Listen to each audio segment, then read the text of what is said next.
Footy fans across the country reported their best night's sleep in ages, with some clocking as many as 10 hours, claiming they couldn't keep their eyes open past quarter time. It's understood that the Sleep Association is now asking the AFL to schedule as many Ross-Lyon games as possible in prime time as part of a new public health initiative called Relax with Ross.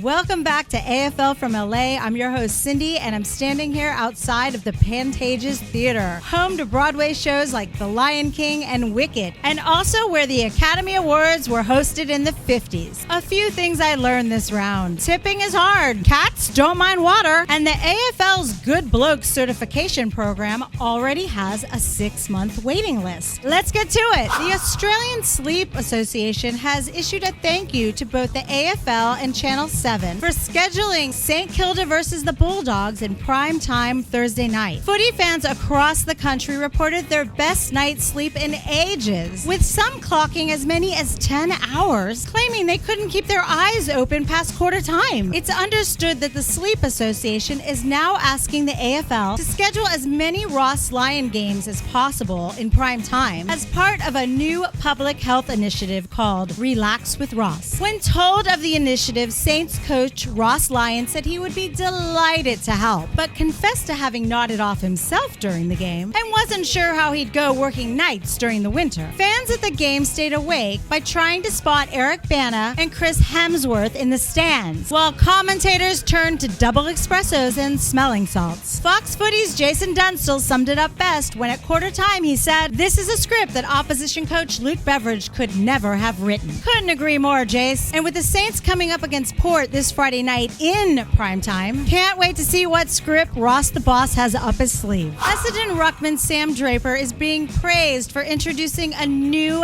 game-saving technique to AFL, the belly flop. In the dying seconds of the Bombers game against the Crows, Draper sacrificed personal safety to plunge his 200-centimeter frame onto the ball, force a stoppage, and deny Taylor Walker a shot at goal to win the game. Despite some outrage at Draper not being penalized for holding the ball, Channel 7's James Brayshaw calmed things down when he said, "It'd take a brave umpire to pay that in the dying seconds of a game." A spokesperson for the AFL backed up Brayshaw's comments, clarifying umpires must interpret rules differently at different times of the game and must show different levels of courage. Tex Walker, who lip readers confirmed said the words, "You're a joke too scared shitless to do your job," confirmed that he was directing the words at himself, not at the umpire who failed to reward his tackle and who was standing across from him after the game. Josh Rochelle, meanwhile, expressed gratitude for the Draper incident, admitting it took attention away from his last quarter performance, in which he once again played as a +1 for the opposition defense. The Bombers go to 4-2 for the season, while Matty Nix's Crows plunge to 1-5. They've got North Melbourne up next in Tasmania, where they scraped in by just 3 points last year. Safe to say if they lose there this time,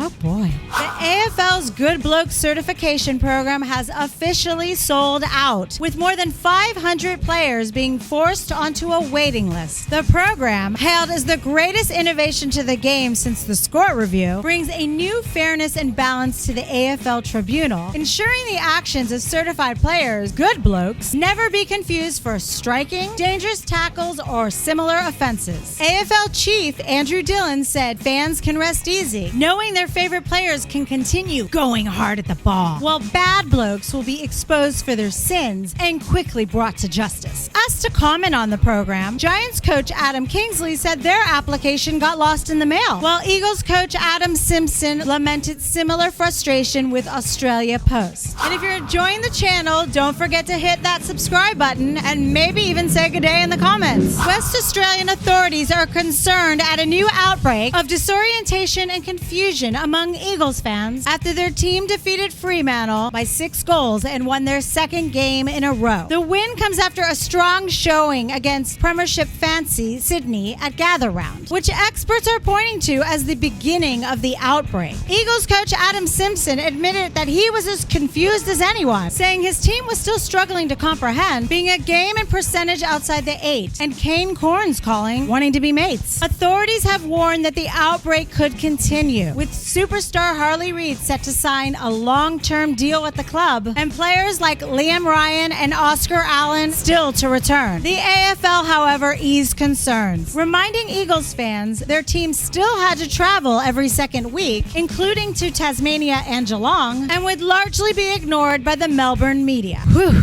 thanks AFL. Eagles fans can now breathe a little easier.